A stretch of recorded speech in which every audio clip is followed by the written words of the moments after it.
Bangla automobile স্কুলের 10ম লেকচারে আপনাদেরকে স্বাগত জানাচ্ছি আমি মেহরাব। তো আমরা দেরি না করে আমরা সরাসরি আমাদের লেকচারে চলে যাচ্ছি।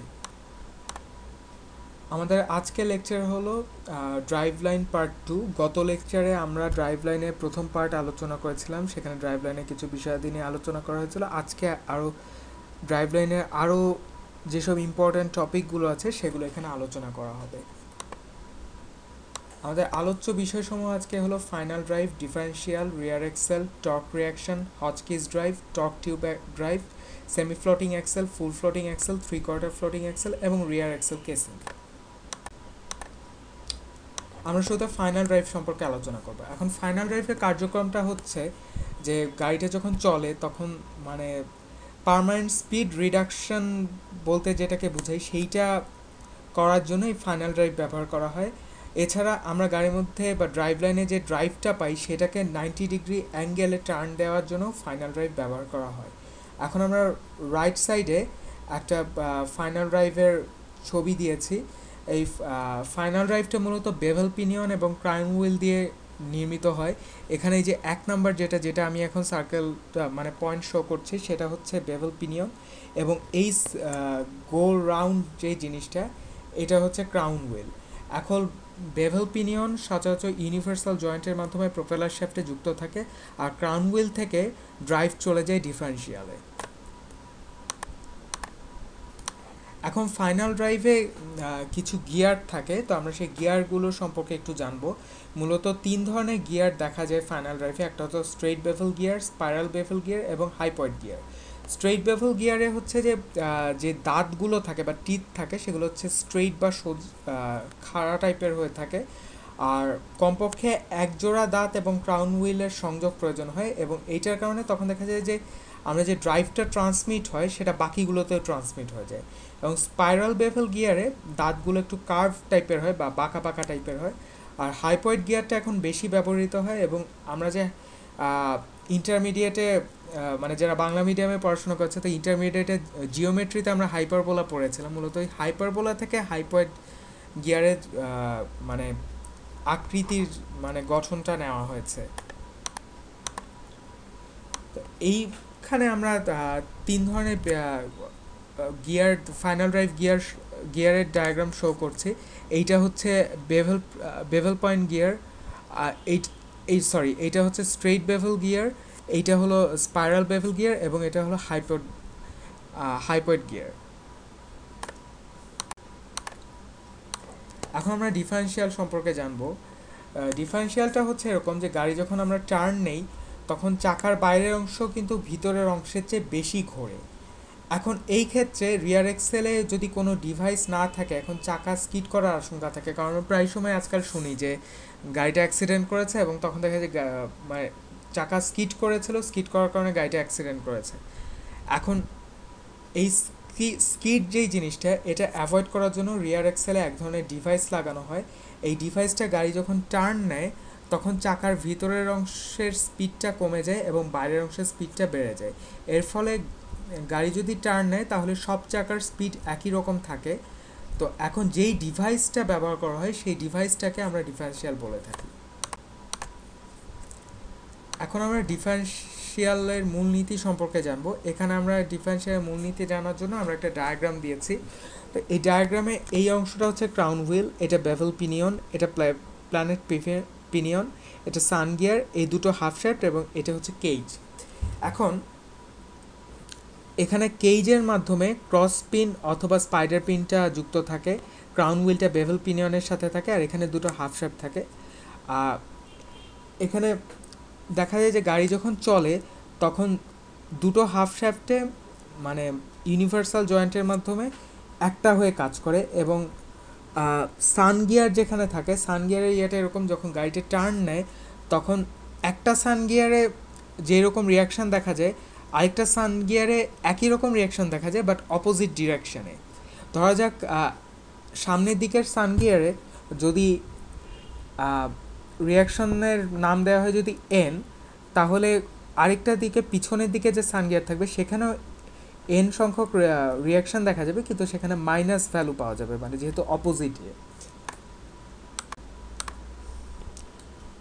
এখানে আমি যেটা দেখাচ্ছি সেটা হচ্ছে মূলত ডিফারেন্সিয়াল তৈরিতে যা যা ব্যবহার করা হয় সেগুলো, যেমন 1 নম্বরে সান গিয়ার থাকে, প্ল্যানেট পিনিয়ন থাকে, কেইচ থাকে, ক্রস থাকে, এগুলো দিয়ে মূলত ডিফারেন্সিয়াল তৈরি করা হয়। এখন আমরা টর্ক রিঅ্যাকশন সম্পর্কে জানবো। টর্ক রিঅ্যাকশন হলো প্রোপেলার শ্যাফট রোটেট করার সময় যদি গাড়ির চাকার রোটেশন থামানো হয়, রোটেশন মানে যে ঘোরা যেটাকে বলে, ঘুরতে থাকা যেটা, তো যদি রোটেশনটা কমানো হয় তাহলে দেখা যায় বেভেল পিনিয়ন ক্রাউন হুইলকে ঘোরাতে চেষ্টা করে। এখন এই সময় এক্সেল কেসিংয়ে এক প্রকার ফোর্স পাওয়া যায় যা রোটেট করতে থাকে বেভেল পিনিয়নকে। এখন এই ফোর্সকে বলা হয় টর্ক রিঅ্যাকশন। এখন আমরা রিয়ার এক্সেল ড্রাইভের প্রকারভেদ সম্পর্কে জানবো। মূলত দুই ধরনের রিয়ার এক্সেল ড্রাইভ থাকে, একটা হচ্ছে হচকিস ড্রাইভ, আরেকটা হলো টর্ক টিউব। তো হচকিস ড্রাইভটা হচ্ছে, আমি এখানে একটা চিত্র দিয়েছি, এটা মূলত হচকিস ড্রাইভের একটা স্ট্রাকচার। এইটার স্ট্রাকচার বা গঠনটা খুব সিম্পল টাইপের হয়, এখন এটা বেশি ব্যবহৃত হয়। আর এইখানে যে স্প্রিং থাকে গাড়িতে, এই যে মানে হচকিস ড্রাইভের যে স্প্রিং থাকে, সেই আমি এখানে হাইলাইট করছি স্প্রিংটাকে। এই স্প্রিংটা গাড়ির ওজন বা ভার ছাড়াও টর্ক রিয়াকশন, তারপর বিভিন্ন ধাক্কা বা থ্রাস্টটাকেও ক্যারি করে। তারপর হচকিসে প্রপেলার শ্যাফট ইউনিভার্সাল জয়েন্ট এবং স্লাইডিং জয়েন্টের মাধ্যমে যুক্ত থাকে, এবং রিয়ার এক্সেলের মাঝখানে স্প্রিং যুক্ত থাকে।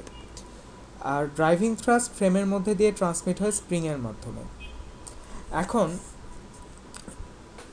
এই স্প্রিংয়ের মধ্যে কিন্তু টর্ক রিয়াকশনটা দেখা যায়।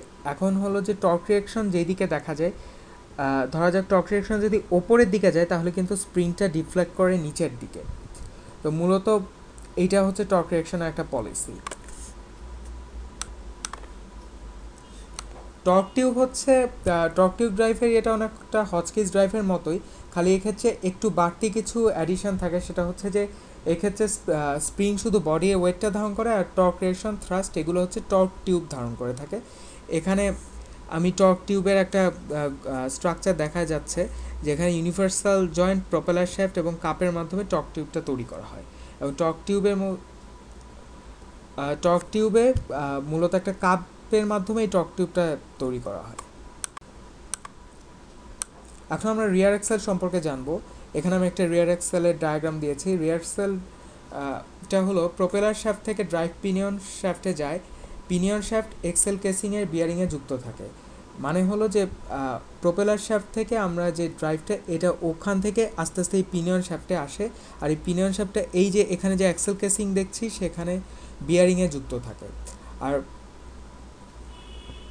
পিনিয়নের সাথে ক্রাউন হুইলটা যুক্ত থাকে, যা শ্যাফটের মধ্যে মাউন্টেড অবস্থায় থাকে। আর এক্সেল কেসিংয়ের স্প্রিংয়ের মধ্যে দিয়ে বডি এর ওজন ট্রান্সমিট হয়। এখানে একটা স্প্রিং থাকে, সেখানে মতো ওজনটা ট্রান্সমিট হয়। এখন আমরা সেমি ফ্লোটিং এক্সেল সম্পর্কে জানবো। এখানে হুইল হাবটা সরাসরি এক্সেল শ্যাফটের সাথে যুক্ত থাকে, আর এক্সেল শ্যাফটের ভিতরের অংশ থাকে ফাইনাল ড্রাইভ ইউনিটের সাথে, আর এক্সেল শ্যাফটের বাইরের অংশটা বিয়ারিংয়ের সাথে যুক্ত থাকে। আর গাড়ির ভার বিয়ারিং এবং কেসিংয়ের মাধ্যমে শ্যাফটে চলে আসে। আর সেমি ফ্লোটিং এক্সেলের গঠনটা ইজিয়ার, বলতে গেলে সবচেয়ে সহজ, এবং এটা অনেক কস্ট এফেক্টিভ। এখন ফুল ফ্লোটিং এক্সেল সম্পর্কে আমরা জানবো। এগুলো ভারী যানবাহন যেমন বাস, ট্রাক, এগুলোতে ব্যবহৃত হয়। এখন এক্সেল শ্যাফটের যে বাইরের অংশ, সেখানে এক ধরনের ফ্ল্যাঙ্ক থাকে যেটা বোল্ট দ্বারা যুক্ত থাকে। এখন এক্সেল কেসিংকে সাপোর্ট দিতে গেলে আবার দুটো টেপার রোলিং ব্যবহার করা হয়। আর এক্সেল শ্যাফট শুধু ড্রাইভিং টর্ক বহন করে থাকে, আর গাড়ির ভারটা বহন করে গাড়ির চাকা এবং এক্সেল কেসিং। আর ফুল ফ্লোটিং এক্সেল যেটা, এটা একটু কস্টলি হয়ে থাকে। এখন আমরা 3/4 ফ্লোটিং এক্সেল সম্পর্কে জানবো। এখানে আমরা 3/4 ফ্লোটিং এক্সেলের একটা ডায়াগ্রাম দিয়েছি। ফুল ফ্লোটিং টাইপ এবং সেমি ফ্লোটিং টাইপের যে বৈশিষ্ট্যগুলো থাকে সেগুলোর কম্বিনেশনে বা কম্প্রোমাইজ করে এই 3/4 ফ্লোটিং এক্সেল তৈরি করা হয়। এখানে বিয়ারিং যুক্ত থাকে এক্সেল কেসিং এবং হাবের মাঝে, যেখানে সেমি ফ্লোটিং এক্সেলে হচ্ছে বিয়ারিংটা থাকে এক্সেল কেসিং এবং শ্যাফটের মাঝে। আর গাড়ি ভারের কারণে এক্সেল শ্যাফটকে কিছু উইথস্ট্যান্ড করতে হয় না। আর একসময় এই ধরনের ফ্লোটিং অ্যাক্সেলটা বেশি ব্যবহৃত হতো গাড়িতে বা হালকা যানবাহনগুলোতে, এখন তেমন ব্যবহার লক্ষ্য করা যায় না। আমাদের পরবর্তী লেকচার হবে হচ্ছে 11 নম্বর লেকচার, এবং সেটা ফ্রন্ট অ্যাক্সেল এবং স্টিয়ারিংয়ের উপর হবে, এবং সেটা পার্ট 1 আলোচনা করা হবে। বাংলা অটোমোবাইল স্কুলের 10ম লেকচার মোটামুটি এখানেই শেষ। এখন লেকচারের শেষে আমি প্রতিবারই যে কথাগুলো বলি সেটা এবারও বলছি যে একটা 10-12 মিনিটের একটা লেকচারের মধ্য দিয়ে কিন্তু একটা বড় টপিক বা কোনো একটা টপিক ক্লিয়ারলি আলোচনা করা যায় না। তা আমি সবসময় আমার স্টুডেন্টদেরকে রিকোয়েস্ট করি যে তাদের যদি কোনো কোয়েশ্চেন থেকে থাকে বা কোনো কোয়েরি থেকে থাকে তারা যেন আমার সাথে যোগাযোগ করে। আমি তাদেরকে চেষ্টা করব তাদের কোয়েরি বা কোয়েশ্চেনের অ্যান্সার দিতে। এর মধ্যে আমাকে অনেকেই বিভিন্ন কোয়েশ্চেন করেছে আমাকে মেইল করে অথবা আমার পেজে মেসেজ দিয়ে। আমি সবাইকে চেষ্টা করেছি আমার পক্ষে যতটুকু সম্ভব ততটুকু সাহায্য তাদের করেছি। তো আমার সাথে দুইভাবে যোগাযোগ করা যেতে পারে, একটা হচ্ছে আমার পার্সোনাল ইমেল অ্যাড্রেস mehrabh@gmail.com-এ মেইল করে, অথবা আমার বাংলা অটোমোবাইল স্কুলের ফেসবুক পেজ www.facebook.com/bangla.auto.school-এ গিয়ে সেখানে মেসেজ পাঠালে অথবা টাইম লাইনে কোনো পোস্ট দিলে আমি চেষ্টা করব তাদেরকে সেই প্রশ্নের উত্তর দিয়ে সাহায্য করতে। আর লেকচারগুলো আমাদের পেজের পাশাপাশি ইউটিউব এবং শিক্ষক.com-এ পাওয়া যাবে। বাংলা অটোমোবাইল স্কুলের 10ম লেকচার আজকে এখানেই শেষ। আমরা খুব তাড়াতাড়ি 11 নম্বর লেকচার নিয়ে হাজির হব।